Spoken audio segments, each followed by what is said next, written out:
Hello and welcome to day 4 of our journey to read the Bible every day for 1 year. So, as you might know, yesterday we finished off with Genesis 11, but today, since we are doing it in chronological order, we are going to jump to Job, and we are going to read today Job 1 to 5. I hope you enjoy. Job 1. Job's life, family, and faith. There was a man in the land of Uz whose name was Job, and that man was perfect and upright, and one that feared God and eschewed evil. And there were born unto him 7 sons and 3 daughters. His substance also was 7,000 sheep, and 3,000 camels, and 500 yoke of oxen, and 500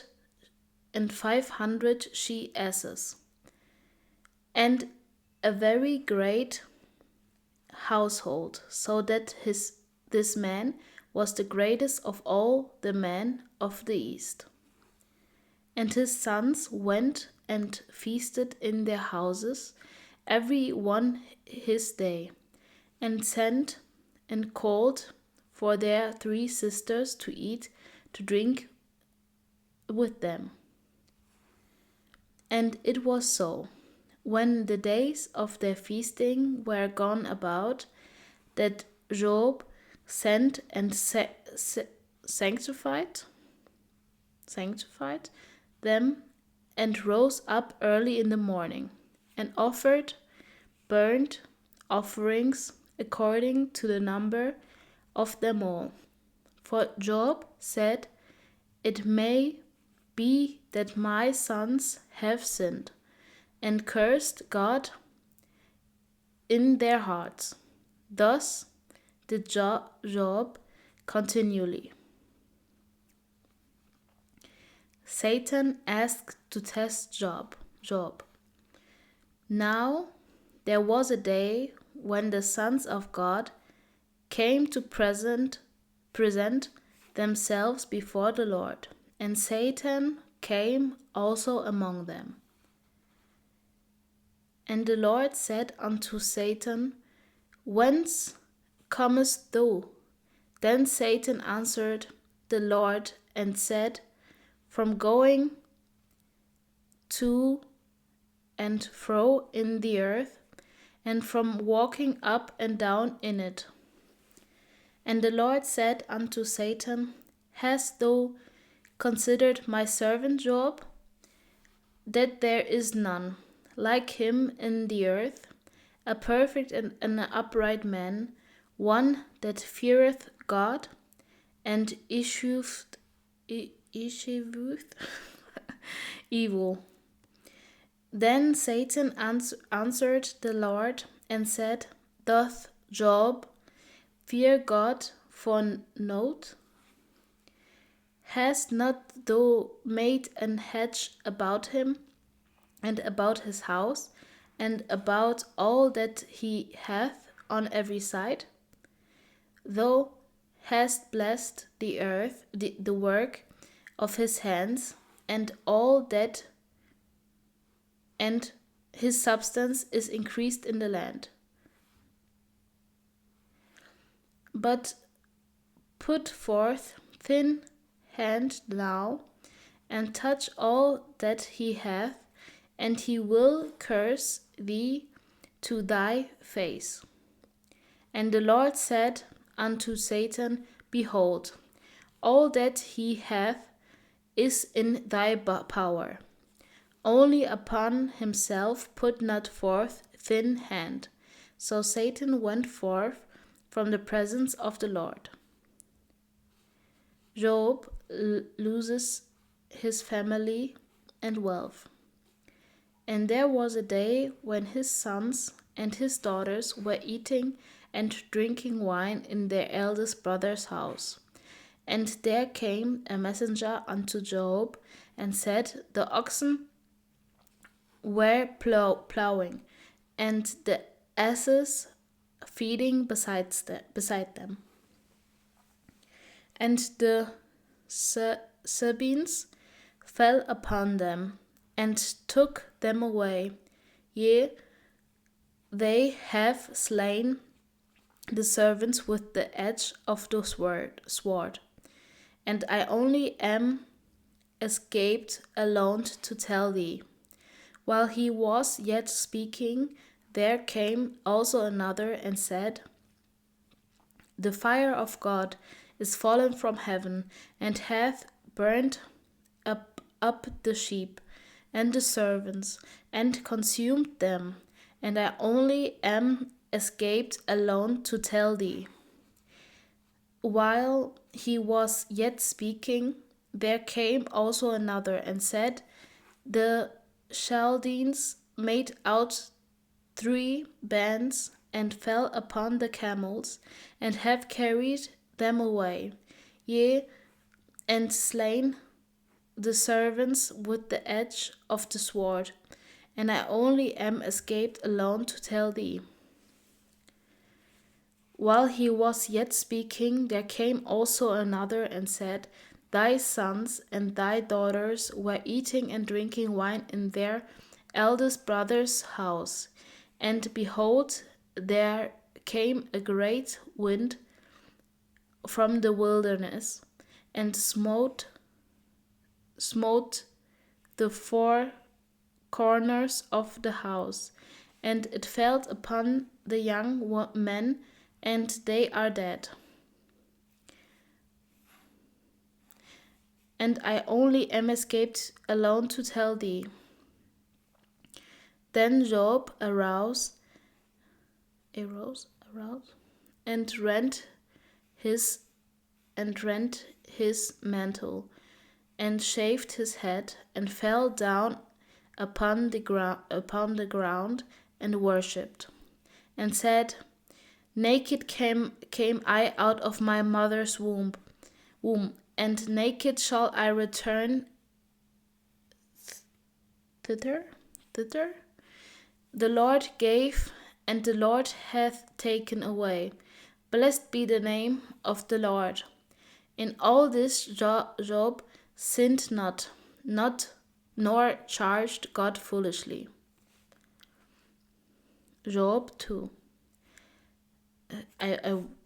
I'm going to continue because I want to know what happens next, so then I can think about what I'm thinking right now. Satan asked to test Job further. Again, there was a day when the sons of God came to present themselves before the Lord, and Satan came also among them to present himself before the Lord. And the Lord said unto Satan, From whence comest thou? And Satan answered the Lord and said, From going to and fro in the earth, and from walking up and down in it. And the Lord said unto Satan, Hast thou considered my servant Job, that there is none like him in the earth, a perfect and an upright man, one that feareth God, and issue with evil, and still he holdeth fast his integrity, although thou movest me against him to destroy him without cause. And Satan answered the Lord and said, Skin for skin, yea, all that a man hath will he give for his life. But put forth thine hand now, and touch his bone and his flesh, and he will curse thee to thy face. And the Lord said unto Satan, Behold, he is in thine hand, but save his life. Job loses his health. So went Satan forth from the presence of the Lord, and smote Job with sore boils from the sole of his foot unto his crown. And he took him a potsherd to scrape himself withal, and he sat down among the ashes. Then said his wife unto him, Dost thou still retain thine integrity? Curse God and die. But he said unto her, Thou speakest as one of the foolish women speaketh. What? Shall we receive God at the hand of God, and shall we not receive evil? In all this did not Job sin with his lips. 3 friends mourn with him in silence. Now when Job's 3 friends heard of all the evil that was come upon him, they came every one from his own place. Eliphaz the Temanite, and Bildad the Shuhite, and Sophar the Naamathite. For they had made an appointment together to come to mourn with him and to comfort him. And when they lifted up their eyes afar off, and knew him not, they lifted up their voice and wept. And they rent every one his mantle, and sprinkled dust upon their heads toward heaven. So they sat down with him upon the ground 7 days and 7 nights, and none spake a word unto him. For they saw then that his grief was very great. I think that this part is beautiful at the end, where the 3 friends are coming over, and I think that's also a sign of love. So I would take the color of love that we showed before. I think it was this one.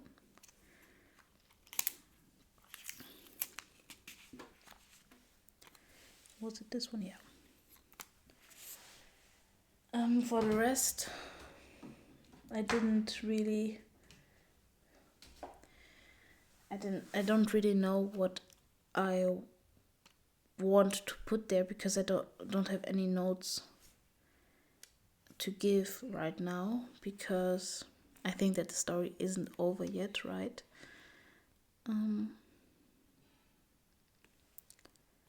to mark it here. Should we write something next to it? Maybe brother love or something, even though it's not the brothers of him, but I'm just going to write next to it, real friendship.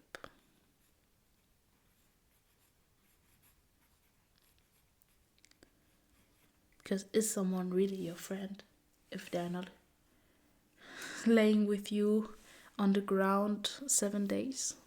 Maybe not. So now we are going to read Job 3. Job curses the day he was born. After this opened Job his mouth and cursed his day. And Job spake and said, Let the day perish wherein I was born, and the night in which it was said, There is a man child conceived. Let the day be dark. Let that day be darkness. Let not God regard it from above, neither let the light shine upon it. Let darkness and the shadow of death stain it. Let the cloud dwell upon it. Let the blackness of the day terrify it. As for that night, let darkness seize upon it. Let it not be joined unto the days of the year. Let it not come into the number of the months. Lo, let that night be solitary. Let no joyful voice come therein. Let them curse it that curse the day, who are ready to raise up their mourning. Let the stars of the twilight thereof be dark. Let it look for light, but have none, neither let it see the dawning of the day, because it shut not up the doors of my mother's womb, nor hid sorrow from mine eyes. Why died I not from the womb? Why did I not give up the ghost when I came out of the belly? Why did the knees prevent me? Why the breasts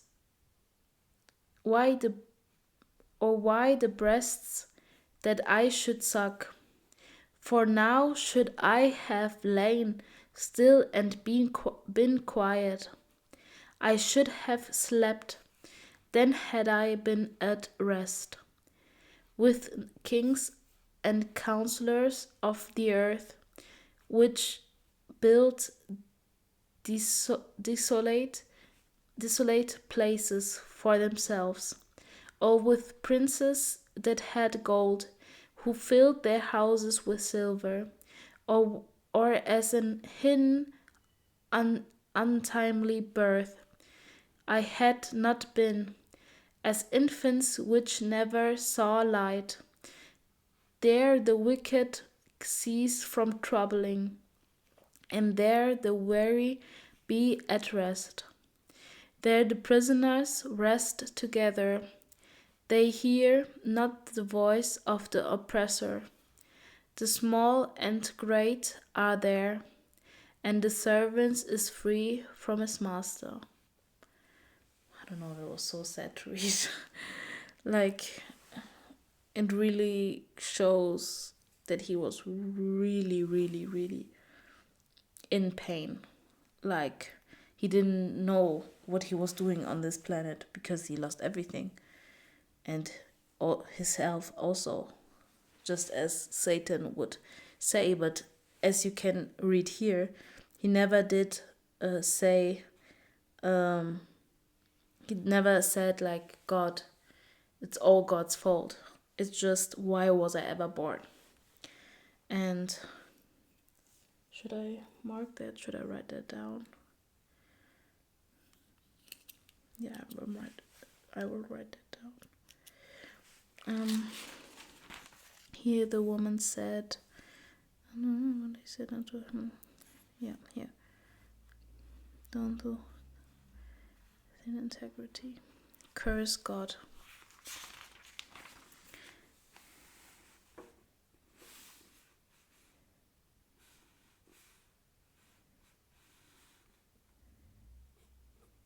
He never cursed God.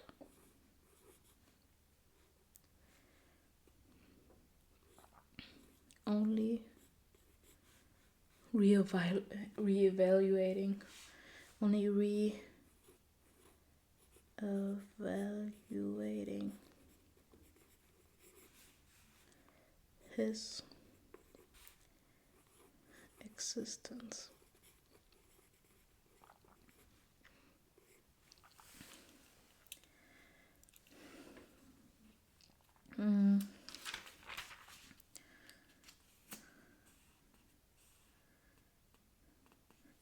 But I also really liked what he said to the woman. What shall we receive, God? Shall we receive good at the hand of God, and shall we not receive evil?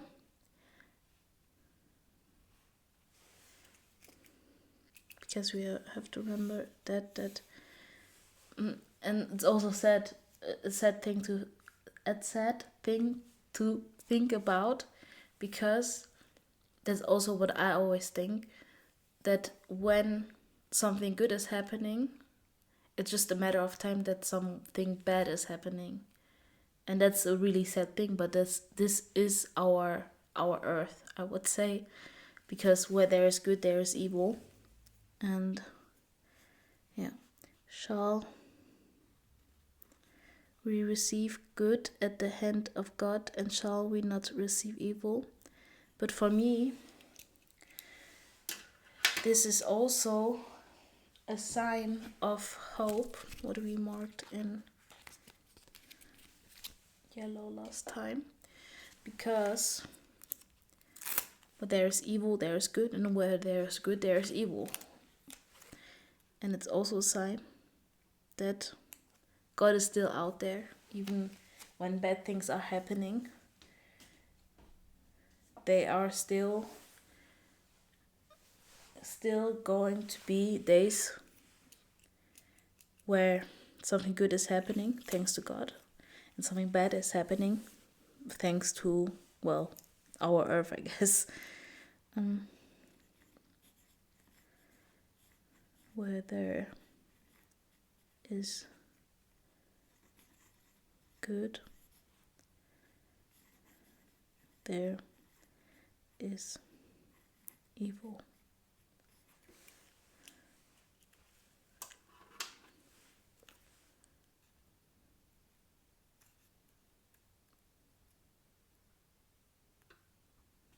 That's also why we have to really appreciate all the days that are good, because it's a blessing from God. So, let's continue.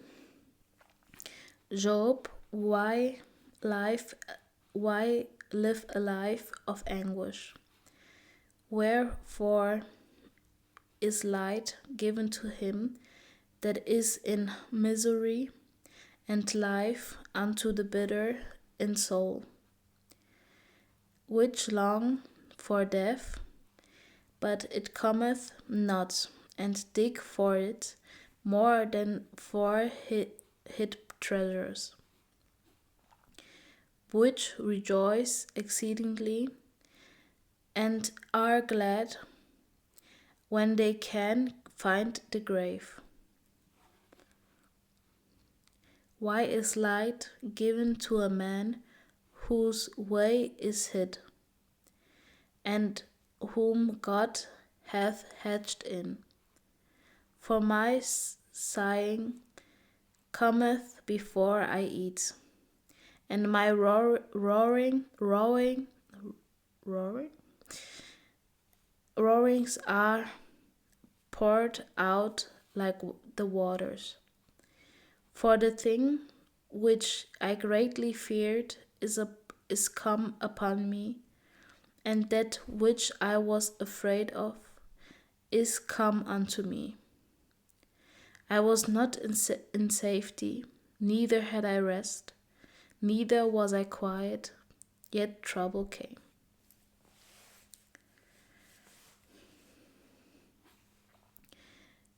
Job 4. Eliphaz tells Job to be patient.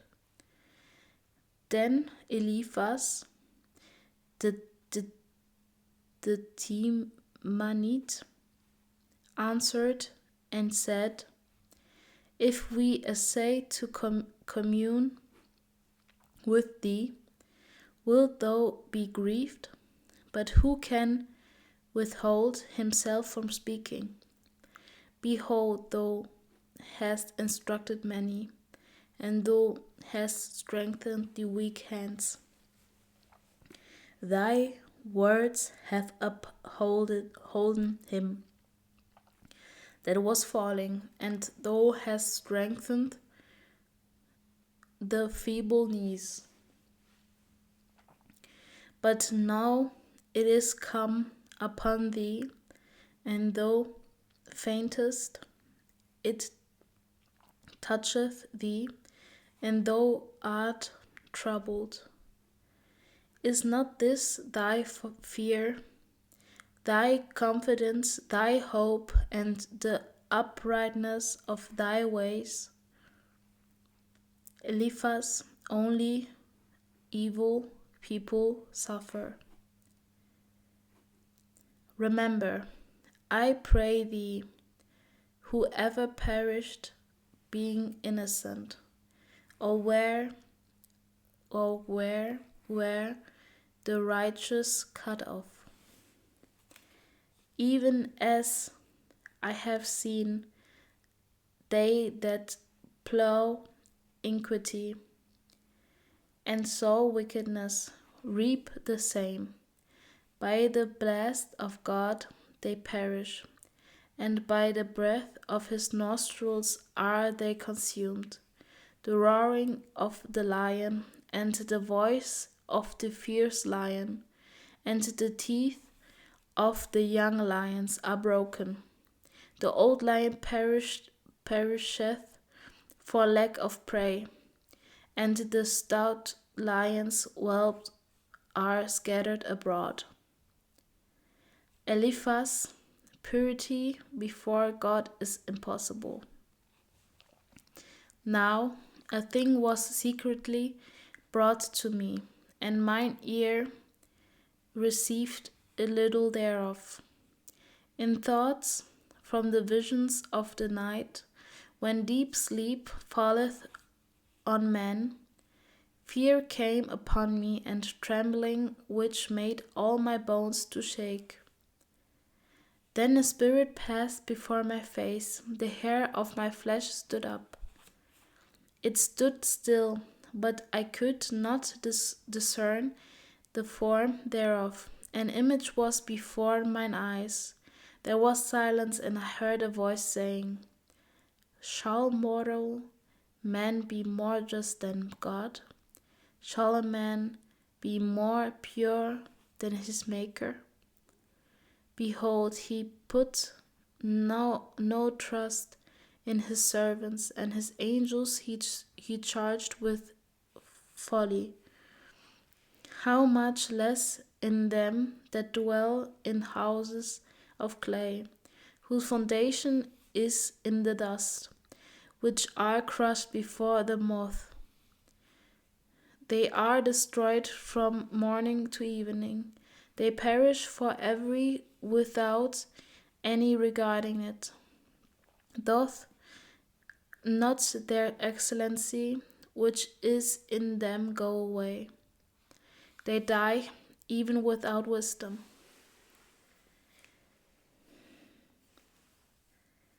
That was a lot. It was a lot because it was a lot of emotions. And also the last thing that we read here was mine eyes. There was silence, and I heard a voice saying, so is the voice Satan?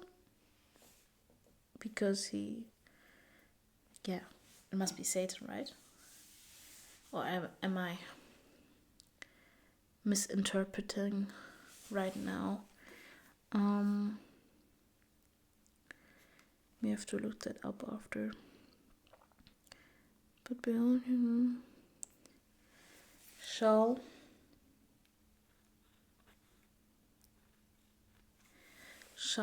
mortal man be more just than God?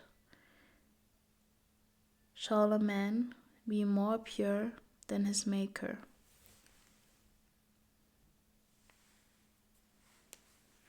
So I would write next to it,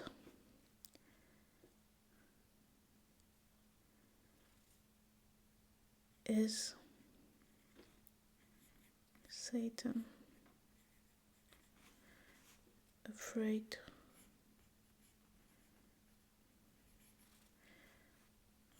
4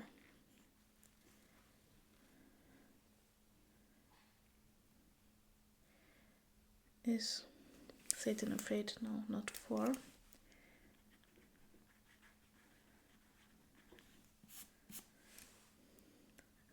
Satan afraid, or the angel. Maybe I'm misinterpreting that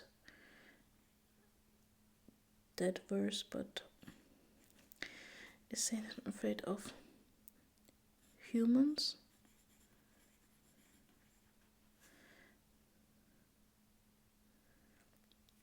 Of humans, or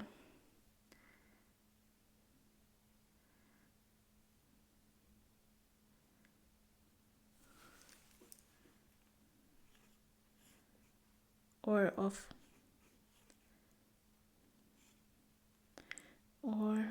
the possibility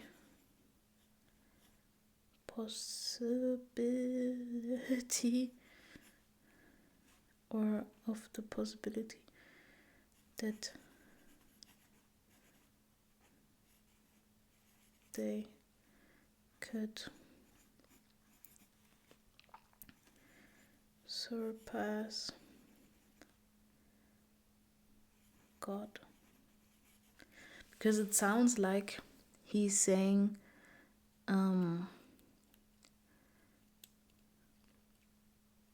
that maybe humans are better than God, or like godly things. Like, I don't know, maybe it's that, or it's totally something else. But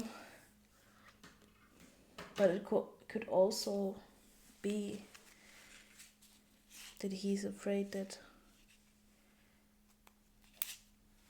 they will be, that he's maybe jealous of mankind,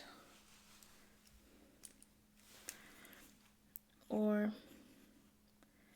is he jealous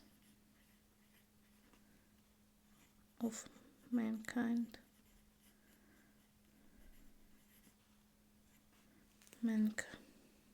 How's mankind written? I don't know. Of mankind. And how I'm going to write next to that, maybe more love than for the angels.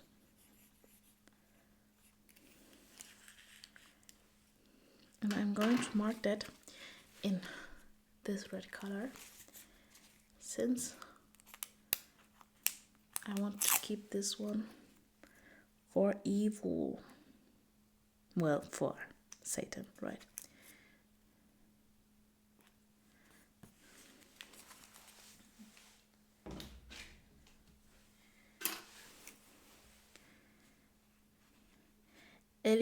So now we're going to go over to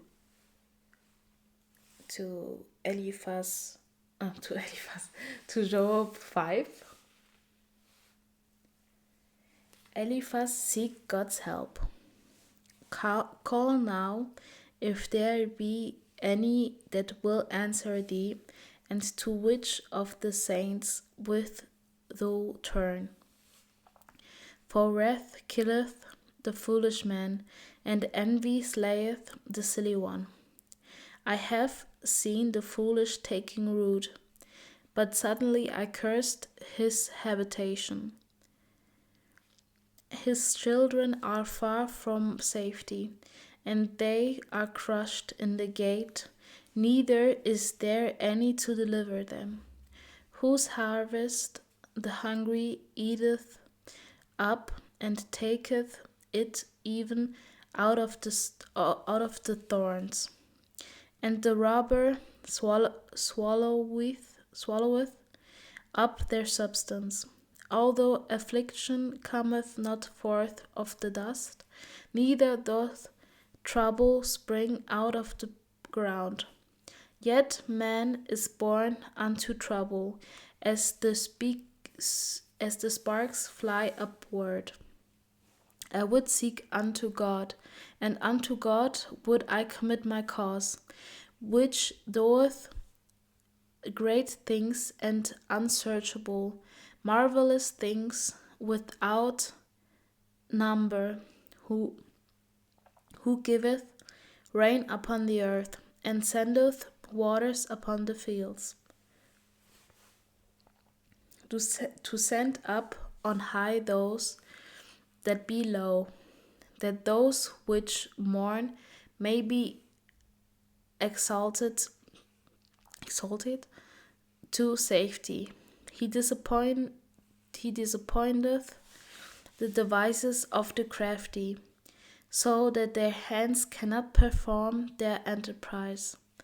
He taketh the wise in their own craftiness, and the counsel of the froward is carried headlong. They meet with darkness in the daytime, and grope in the noonday as in the night.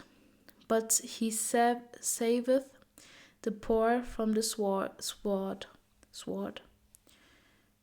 from their mouth, and from the hand of the mighty. So the poor hath hope, and iniquity stoppeth her mouth. Eliphaz, the blessing of God's correction. Behold, happy is the man whom God correcteth. Therefore despise not thou the chastening of the Almighty. For he maketh sore and blindeth up, he woundeth, and his hands make whole. He shall deliver thee in 6 troubles, yea, in seven there shall no evil touch thee. In famine he shall redeem thee from his death, and in war from the power of the sword. Thou shalt be hid from the scourge of the tongue, neither shalt thou be afraid of destruction when it cometh. At destruction and famine thou shalt laugh, neither shalt thou be afraid of the beasts of the earth. For thou shalt be in league with the stones of the field, and the beasts of the field shall be at place with thee. And thou shalt know that thy tabernacle shall be in peace, and thou shalt visit thy habitation, and shalt not sin. Thou shalt know also that thy seed shall be great, and thin offspring as the grass of the earth. Thou shalt come to thy grave in a full age, like as a shock of corn cometh in his season. Lo, this we have searched it, so it is. Hear it, and know thou it for thy good.